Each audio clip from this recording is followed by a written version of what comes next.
পানিলেভেনের সরকারের সময় খাম্বা দুর্নীতি সহ বিদ্যুৎ খাতের দুর্নীতি তদন্তে ওরিব ইউনিভার্সিটি বুয়েটের সাবেক ভিসি আব্দুল মতিন পাটোয়ারির নেতৃত্বে একটা তদন্ত কমিটি তৈরি করা হয়েছিল। সেই রিপোর্টটা পর্যন্ত এখনো প্রকাশ হয়নি। খোঁজ নিয়ে জানা যায় যে এই সময় 100 কোটি টাকা মূল্যের খুঁটি সংগ্রহ করছে এরকম 4টা প্রতিষ্ঠান ছিল। এর মধ্যে 3টাই ছিল আওয়ামী লীগ সমর্থিত ঠিকাদারি প্রতিষ্ঠান। এই 5 বছরে আরইবির মোট খুঁটির বেশিরভাগ সরবরাহ করে আওয়ামী লীগ সরকারের সমর্থক ব্যবসায়ী কাজী শাহাদ আহমেদের মালিকানাধীন জেমকম গ্রুপের 5টা প্রতিষ্ঠান।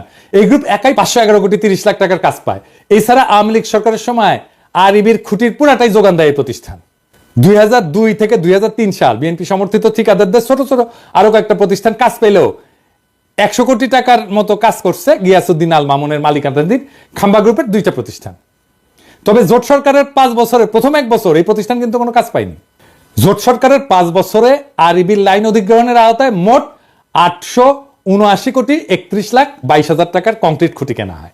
এর মধ্যে জেমকন গ্রুপের 5টা প্রতিষ্ঠান খুঁটি সরবরাহ করে 511 কোটি 30 লাখ টাকার, কনফিডেন্স গ্রুপ সরবরাহ করে 119 কোটি 79 লাখ টাকার খুঁটি, খাম্বা গ্রুপের 2টা প্রতিষ্ঠান সরবরাহ করে 102 কোটি 10 লাখ টাকার খুঁটি। এবার এই যে পাশে লেখেন তো, কন্টেক্ট গ্রুপ সরবরাহ করে 85 কোটি 4 লাখ টাকার। এছাড়া টেস্কো পাওয়ার লিমিটেড 24 কোটি, রয়্যাল গ্রিন 13 কোটি, লুমেক রুম্বার 20 কোটি ও এবং অন্য একটা প্রতিষ্ঠান নাম ভুলে গেছি 25 লাখ টাকার একটা খুঁটি সরবরাহ করে। 2003-4 সালে আরইবির মোট খাম্বা কেনে 214 কোটি টাকার। এর মধ্যে জেমকন 104 কোটি, মানে অর্ধেকেরই। খাম্বা 41 কোটি, কনফিডেন্স 31 কোটি, কন্টেক 26 কোটি, টেস্কো পাওয়ার 20 কোটি, রয়্যাল গ্রিন 5 কোটি টাকার কাজ পায়। 2004-5 সালে আরইবির মোট খুঁটি কেনে 194 কোটি টাকা। এর মধ্যে জেমকন 87 কোটি টাকা, খাম্বা মাত্র 29 কোটি, কনফিডেন্স 27 কোটি, কন্টেক 21 কোটি, রয়্যাল গ্রিন 5 কোটি টাকা, অন্য একটা কোম্পানি 2 কোটি টাকার কাজ পায়। 2005-6 সালে 127 কোটি টাকা কাজের মধ্যে জেমকন 68 কোটি, খাম্বা 25 কোটি, কনফিডেন্স 25 কোটি, কন্টেক 11 কোটি, রয়্যাল গ্রিন 2 কোটি টাকার কাজ পায়। তাহলে দেখা যাচ্ছে খাম্বার সাথে দুর্নীতিতে ওতপ্রোতভাবে জড়িত ছিল আওয়ামীপন্থী ব্যবসায়ী কাজী শাহাদের জেমকন গ্রুপ, তাই না? হিসাবটা কি বলে? হিসাব তো পাক্কা হিসাব, আপনি নিয়ে আসতে পারেন, এখনো নিয়ে আসতে পারেন, এইসব তো সরকারের কাছেই আছে। তো খাম্বা কি প্রভুপাত পাশায় ঢুকাইছে? হ্যাঁ, খাম্বা বেচলো আওয়ামী লীগ আর প্রভুপাতের পশ্চাতে ঢুকলো বিএনপির খাম্বা। হ্যাঁ, এবার আসেন জিয়া অরফানেজ ট্রাস্ট নিয়ে কথা কই। 6 number example, Zia orphanage trust fund আছে যেখানে এতিমদের জন্য টাকা আসে। ওই ফান্ডের অ্যাকাউন্ট থেকেও 2 কোটি টাকা হাতায় আনেন এই তারেক রহমান। উনি তার নিজ শহর বগুড়াতে একটা জমি কেনার জন্য এই ট্রাস্টের তহবিলের টাকা ইউজ করে। ওই দাবি করেছে যে জিয়া অরফানেজ ট্রাস্ট ফান্ডের অ্যাকাউন্ট থেকে 2 কোটি টাকা হাতায় নিয়ে তারেক রহমান বগুড়া একটা জমি কিনছিল। সত্য ঘটনা হচ্ছে তারেক রহমান কোনো টাকা হাতায় নিয়ে জমি কেনে নাই। এই জমি কেনা হয়েছিল জিয়া অরফানেজ ট্রাস্টের নামে। দেখেন, যেটাই মামলার রায় বলা আছে, তারেক রহমান অরফানেজ ট্রাস্টের টাকায় নিজের নামে কোনো জমি কেনে নাই। এটা হাসিনার আদালতও বলে নাই, কোনোদিন দাবিও করে নাই, কিন্তু হাসিনা আর ইন্ডিয়ার দালাল এনায়েত প্রভুপাত দাবি করিচ্ছে। এবার আসেন রাজনৈতিক ষড়যন্ত্র নিয়ে আলাপ করি। দ্বিতীয় এক্সাম্পল, 10 ট্রাক অস্ত্র। বাংলাদেশের ইতিহাসে সর্ববৃহৎ অস্ত্র আর গোলা বারুদের চালান আটক করা হয় 2004 সালের 1 এপ্রিল রাতে। তো প্রভুপাত হঠাৎ করে দুর্নীতি বিশেষজ্ঞ থেকে রাজনৈতিক ষড়যন্ত্র বিশেষজ্ঞ হয়ে গেল। ব্যাখ্যা করতে আসছে 10 টাকা অস্ত্র মামলা নিয়ে। 10 টাকা অস্ত্র মামলার ব্যাপারে আমাদের প্রভুপাদের দেখা যাচ্ছে যে আমাদের দেশের মানুষের উপরে ভরসা কম, তাই সব সূত্র হচ্ছে ভারতীয় গোয়েন্দারা, যারা 10 টাকা অস্ত্রের দোষ চাপায় বাংলাদেশকে বিপদে ফেলতে বদ্ধপরিকর ছিল। এখানে যদি বিএনপির কোনো ভুল থাকে তাহলে কি বর্তমান অন্তর্বর্তীকালীন সরকারের প্রধান উপদেষ্টা ডক্টর ইউনূসকে একইভাবে দোষারোপ করা যাবে না?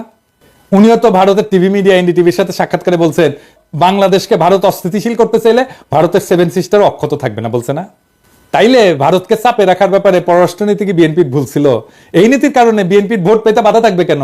আবার নিজেই বলছে যে বিএনপি ক্ষমতা আঁকড়ে ধরে রাখতে চায়নি। সেটা কি প্রমাণ করে না যে বিএনপি গণতন্ত্র চাইছে বারবার? আমরা এই প্রসঙ্গে পরে আসবো। এরপর সে ব্যাখ্যা করতে গেল 21 আগস্টে গ্রেনেড হামলা। এও দাবি করেছে যে মুফতি হান্নান নাকি 2004 সালে 14 আগস্ট হাওয়া ভবনে বসে পরিকল্পনা করছে। আমরা 21 আগস্ট বোমা হামলা। ডেইলি স্টারের 2009 সালের একটা রিপোর্টের মতে 2004 সালের 14 আগস্ট রাতে হাওয়া ভবনে বসে স্বরাষ্ট্র প্রতিমন্ত্রী বাবর, উপমন্ত্রী পিন্টু সহ জঙ্গি সংগঠন হুজির নেতারা বৈঠক করে শেখ হাসিনাকে গ্রেনেড হামলার মাধ্যমে মেরে ফেলার পরিকল্পনা করে। তো এইবার একটু মুফতি হান্নানের জবানবন্দিটা দেখি তো। মুফতি হান্নান 21 আগস্টের গ্রেনেড হামলার ব্যাপারে 2টা জবানবন্দি দিয়েছে। প্রথমটা 2007 সালে, যেটার ভিত্তিতে মামলা বিচার শুরু হয়ে গেছিল, কিন্তু সেই জবানবন্দিতে তারেক রহমানের হাওয়া ভবনের নাম নিশানাও ছিল না। এই জন্য শেখ হাসিনা 2009 সালে মুফতি হান্নানকে রিমান্ডে নিয়ে নির্যাতন করিয়া তারেক রহমানের হাওয়া ভবনের নাম বের করার দায়িত্ব দেয় তার বিশ্বস্ত দালাল আব্দুল কাহার আকন্দকে। এরপরে 120 দিন রিমান্ডে নির্যাতনের পর মুফতি হান্নানকে দিয়ে জোর কইরা 2011 সালে বলানো হয় যে এই হামলার আগে সে হাওয়া ভবনে তারেক রহমানের সাথে দেখা করছিল। এই জন্য 2024 সালের নির্বাচনে আব্দুল কাদের আকন্দকে হাসিনা নৌকা মার্কা প্রার্থী করে। এই দেখেন, এই নির্বাচনে আওয়ামী লীগ থেকে আমাকে নৌকা মার্কা প্রদান করা হয়েছে। আমাদের জাতির জনক বঙ্গবন্ধু শেখ মুজিবুর রহমান ও তার পরিবারের সকল সদস্য, একমাত্র মাননীয় প্রধানমন্ত্রী শেখ হাসিনা এবং তার বোন শেখ রেহানা বাদে সবাইকে হত্যা করা হয়েছে। এমনকি 10 বছরের শিশু রাসেলকেও হত্যা করা হয়েছে। আপনারা জানেন 21 বছর সংগ্রাম করে এই মাননীয় প্রধানমন্ত্রী 1996 সালে আবার ক্ষমতায় আসেন। ক্ষমতায় আসার পর বঙ্গবন্ধু হত্যা মামলা রুজু হয়। এতদিন এই হত্যা মামলা রুজু করতে দেওয়া হয়নি এবং সেই মামলার তদন্তভার আমাকে দেওয়া হয়। সেই মামলাটিও আমি পরবর্তী তদন্ত করি এবং সঠিক পথে নিয়ে আসি। এই সমস্ত মামলা করার কারণে আমাদের আওয়ামী লীগ, যেটা একটি পুরাতন দল, সেই আওয়ামী লীগকে ধ্বংসের মুখ থেকে রক্ষা করা সম্ভব হয়েছে এবং আওয়ামী লীগের রাজনীতিকে টিকিয়ে রাখার ব্যবস্থা করা হয়েছে। আমাদের মাননীয় প্রধানমন্ত্রী আমাকে নৌকা মার্কা দিয়েছেন। এইদিকে মুফতি হান্নান এই জবানবন্দি দেওয়ার সাথে সাথে প্রত্যাহারেরও কিন্তু আবেদন করে। এই জবানবন্দি ছিল পুরাই বানোয়াট। আমি বলবেন যে আপনি বললেই বানোয়াট হয়ে যাবে, আছেন একটা জিনিস দেখি, মজার জিনিস, এটা বানোয়াট কেন? মুফতি হান্নান কবে কত তারিখে হাওয়া ভবনে তারেক রহমানের সাথে দেখা করতে গেছিল সেটা মনে করতে পারে নাই, তাই তার সাক্ষ্যে লেখা ছিল তারিখ এবং সময় মনে পড়ছে না। অথচ হাওয়া ভবনে তার বৈঠক ছাড়া বাকি সমস্ত ঘটনার তারিখ সব বিস্তারিত বর্ণনা করছে মুফতি হান্নান, শুধু হাওয়া ভবনের মিটিংটার তারিখ তার মনে নাই।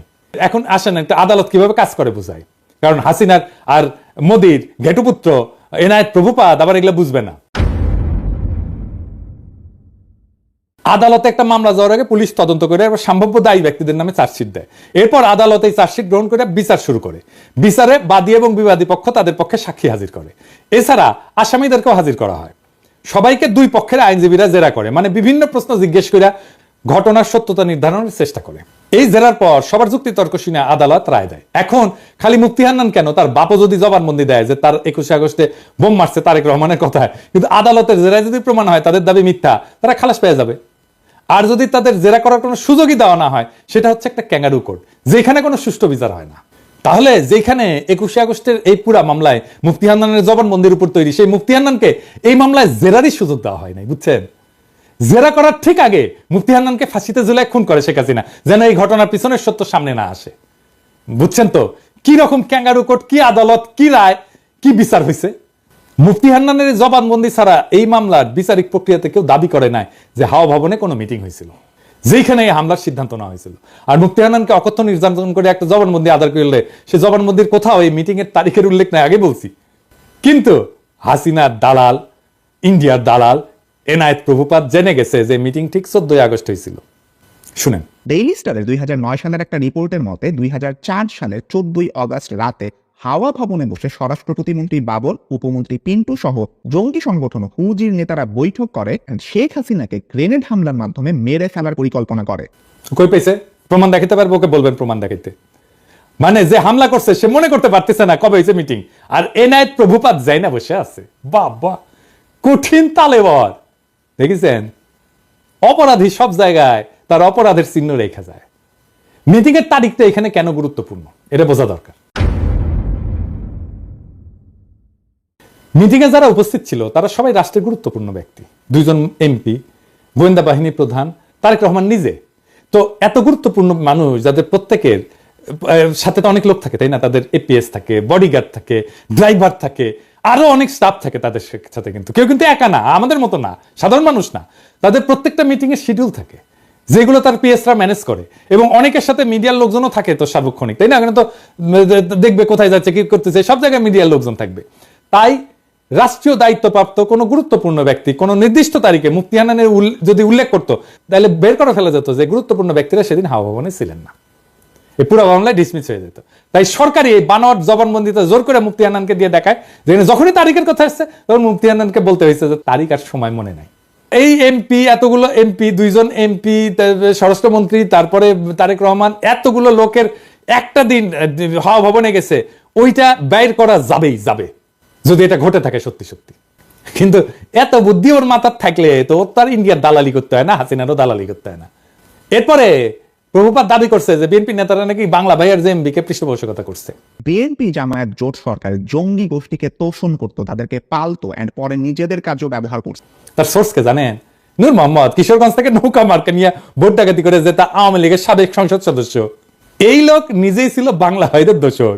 আলী রিয়াজের যে ইসলামিস্ট মিলিটেন্সি বাংলাদেশ এই কমপ্লেক্স ওয়েব, এই বইয়ের 52 পৃষ্ঠায় উল্লেখ আছে নূর মোহাম্মদ 2004 সালে রাজশাহী রেঞ্জের ডিআইজি হিসেবে গণমাধ্যমকে বলছিল যে বাংলা ভাই এবং তার বাহিনী বামপন্থী সরবরাহদের ধরতে সাহায্য করছে এবং তিনি নিজেই স্থানীয় পুলিশ বাহিনীকে নির্দেশ দিয়েছেন তাদের সহায়তা করতে। তাহলে দেখেন বাংলা ভাই আসলে কারা সাহায্য করছে। তো এইসব কইরা বিএনপিকে বিপদে ফেলে আওয়ামী লীগের নমিনেশন যেটা ভোট ডাকাতকে সূত্র ধরে এনআইএ প্রভুপাত বলতেছে যে বিএনপির নেতারা নাকি জঙ্গিদের পৃষ্ঠপোষকতা দিচ্ছে। তবে এটা সত্য যে জেএমবির এই ঘটনা বিএনপির ক্ষমতা হারানোর কারণ। কিভাবে এটা একটু দেখি। একটা রাষ্ট্রে বল প্রয়োগের একচেটিয়া কর্তৃত্ব থাকে আর কারো না, রাষ্ট্রের কাছে। এই কর্তৃত্ব আর কারো কাছে চলে গেলে বল প্রয়োগের দ্বিতীয়, তৃতীয়, চতুর্থ যদি জিনিস তৈরি হয়ে যায় তাহলে রাষ্ট্র ক্ষমতাহীন হয়ে যায়। হাসিনার পুলিশ আমাদের মারবে, এটাই নিয়ম। যতদিন আমাদের একচেটিয়া ভাবে মারতে পারবে ততদিনই হাসিনার ক্ষমতা। আমরা যখন ঠোলা মেয়েটা ঝুলে রাখতে পারলাম না তখনই হাসিনা পলাইলো, বুঝছেন? খালেদা জিয়া সরকার ক্ষমতায় যেখানে বাংলা ভাই প্যারালাল একটা বল প্রয়োগ করে, তাহলে খালেদা জিয়ার ক্ষমতা কোথায় থাকে? থাকে না তো। রাষ্ট্রের দুইটা ক্ষমতা থাকে না, এক বনে দুই বাঘ থাকে না, এক বনে একটাই বাঘ থাকে। আমরা বাঘ হয়ে উঠতে পারছিলাম জন্যই হাসিনা পলাইছে, বুঝছাও? বাংলা ভাই ওইখানে তাণ্ডব করতেছে আর বিএনপির মন্ত্রীরা বলতেছে বাংলা ভাই মিডিয়ার সৃষ্টি। এটা তো বিএনপির দোষ। যদিও 2005 সালে 17 আগস্ট জেএমবি আত্মপ্রকাশ করে, তারপরে এক বছরের মাথায় জঙ্গি সংগঠনের সমস্ত নেতাকে গ্রেপ্তার করে পুরো সংগঠনটা ভেঙে দেওয়া হয়। এটা নিয়ে টাইম ম্যাগাজিন একটা প্রচ্ছদ প্রতিবেদন করে, কিন্তু ড্যামেজ যা হওয়ার তা হয়ে গেছে ততদিনে। গ্রেনেড হামলা নিয়ে কথাটা বলি, যে গ্রেনেড হামলা নিয়ে বিএনপির লোকেরা নানা কথা বলে হাসিনায় তদন্ত করতে দেয় না, কিন্তু এটাও সত্য। জজমিয়া নাটক কিন্তু বিএনপির আমলে হয়েছিল। গ্রেনেড হামলা একটা বিশ্বাসযোগ্য তদন্ত করতে না পারার দায় বিএনপির। এটা আমি আগেও বলছি, এখনো বলতেছি। আরো বিএনপির আরো সমস্যা আছে। র্যাব বানানো হয়েছে, এটা বিএনপির একটা মারাত্মক ভুল।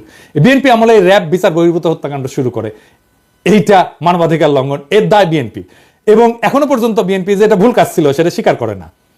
দেশের আভ্যন্তরীণ আইন শৃঙ্খলাটা মিলিটারি ইস্যু না রে বাবা, এইটা মিলিটারি দিয়ে কাজ করতে পারবেন না। এখন মাঠে মিলিটারি আছে, পুলিশের কাজ করতেছে, এটাও মিলিটারির কাজ না। ওদের যত দ্রুত সম্ভব ক্যান্টনমেন্টে ফিরে যাওয়া উচিত। এবার আসেন 15 ফেব্রুয়ারি নির্বাচন নিয়ে। 1996 সালে 15 ফেব্রুয়ারি নির্বাচনের ভুল প্রেক্ষাপট বর্ণনা করছে। বাস্তবতা হচ্ছে যে বিএনপি জনগণের দাবি মেনে নিয়ে তত্ত্বাবধায়ক সরকারের অধীনে নির্বাচন দিতে চাইছিল, কিন্তু সংবিধান সংশোধনের জন্য যথেষ্ট সংখ্যক সংসদ সদস্য ছিল না, কারণ আওয়ামী লীগ জামাত সহ সকল দলের সংসদ সদস্য সংসদ থেকে পদত্যাগ করছিল। সেই জন্য 15 ফেব্রুয়ারি নির্বাচনটা দিতে হয়েছিল। 15 ফেব্রুয়ারি নির্বাচনের মাধ্যমে নতুন সংসদ তত্ত্বাবধায়ক সরকারের বিল পাস করে বিএনপি পদত্যাগ করছিল। এটা তো একটা নিয়মের কারণে, নিয়ম রক্ষার জন্য করছিল। বিএনপির সেন্সেবল আচরণের কারণেই 1996 সালের 116 জন আসন নিয়ে বিরোধী দলের আসনে বসতে পারছিল। সরকার যদি এতই খারাপ চালে তো এত আসন পাইতো না, তো যেটা আওয়ামী লীগের সাথে 2001 সালে ঘটছিল। কিন্তু এখন প্রভুপাতকে বলতে হবে বিএনপি আমলকে আয়না করছিল। কোন আন্দোলনে 2 সপ্তাহে 1000 মানুষ মারা গেছে, হেলিকপ্টার থেকে গুলি করা হয়েছে, স্নাইপার দিয়ে গুলি করা হয়েছে, সরাসরি বুকে গুলি করা হয়েছে, মাথায় গুলি করা হয়েছে স্নাইপার দিয়ে। বাংলাদেশকে ভারতের উপনিবেশ বানানো হয়েছে বিএনপির আমলে। বাংলাদেশের রাজনীতিতে ভারত হস্তক্ষেপ করছে, পরপর 3 টার্মে ভোট দেওয়া বন্ধ করে দিচ্ছে, লক্ষ কোটি টাকা পাচার হয়েছে, একটা গুমের ঘটনা ঘটছে, লাখ লাখ লোককে দেশান্তরী হইতে হয়েছে আমার মতো, নাকি বিপ্লব হয়েছে এরকম বিএনপি সরকারকে উৎখাতের জন্য। বিএনপি সরকারের বিরুদ্ধে কথা বলার জন্য পিটায় মারা হয়েছে কখনো? আওয়ামী লীগ ফ্যাসিবাদ কায়েম করছে, বিএনপি কখনো ফ্যাসিবাদ কায়েম করছে? বিএনপি 57 জন সেনা অফিসারকে মারছে বিদ্রোহের নামে, বিএনপি রাতের আধারে আলেমদের মাইরা লাশ ঘুম করছে, বিএনপি আমলে দুর্ভিক্ষ হয়েছে, এরপরে বলে বিএনপি আওয়ামী লীগ এক। স্বাধীনতার পর আওয়ামী লীগ 25 বছর শাসন করছে, বিএনপি করছে 15 বছরের মতো। আওয়ামী লীগ মাত্র একবার শান্তিপূর্ণভাবে ক্ষমতা হস্তান্তর করছে, 2 বার তাকে নির্বাচন দিয়ে হটানো যায় না, রক্তাক্ত বিপ্লব করে হটাইতে হয়েছে। হ্যাঁ, শালার আমি জাউরা সিল দেই নাই না? হ্যাঁ, দেন এডিটর সাহেব, দেন জাউরা সিল দিয়ে দেন, 2 বার দেন, 3 বার দেন। 111 একটা পলিসি ছিল -2, মানে হাসিনা খালেদা দুইটাই বাদ, কিন্তু আসলে ওইটা -1, মানে Hasina in Khaleda out. BNP জামাতকে ক্ষমতায় আসতে দেওয়া যাবে না, এটা ইন্ডিয়ান লাইন, এটা বিজেপি কংগ্রেস সবার লাইন। কারণ বিএনপি জামাত ক্ষমতায় থাকলে ইন্ডিয়ার বাংলাদেশে ভাত নাই। ভারতীয় পণ্য বয়কটে ভারতকে বাঁচাইতে আসছিল প্রভুপাত, এখন আওয়ামী লীগের পতনে ইন্ডিয়াকে বাঁচাইতে আসছে প্রভুপাত, কারণ ইন্ডিয়া জানে যে আওয়ামী লীগের জিন্দগিতে ক্ষমতায় আসতে পারবে না। বাংলাদেশে ইন্ডিয়ার অনেক সফট অ্যাসেট আছে, এই প্রভুপাত তার মধ্যে একটা, ইন্ডিয়ার সফট অ্যাসেট। এরকম আরো অ্যাসেটকে মাঠে নামাবে ইন্ডিয়া, এই যে রোকে আপরাজি আর একটা সফট অ্যাসেট। তবে প্রভুপাত তোমার ইন্ডিয়ান সফট অ্যাসেট মার্ক করে রাখলাম, যেদিন ভারতীয় পণ্য বয়কটের পিছিয়ে লাগছো সেদিনই মার্ক করে রাখছি।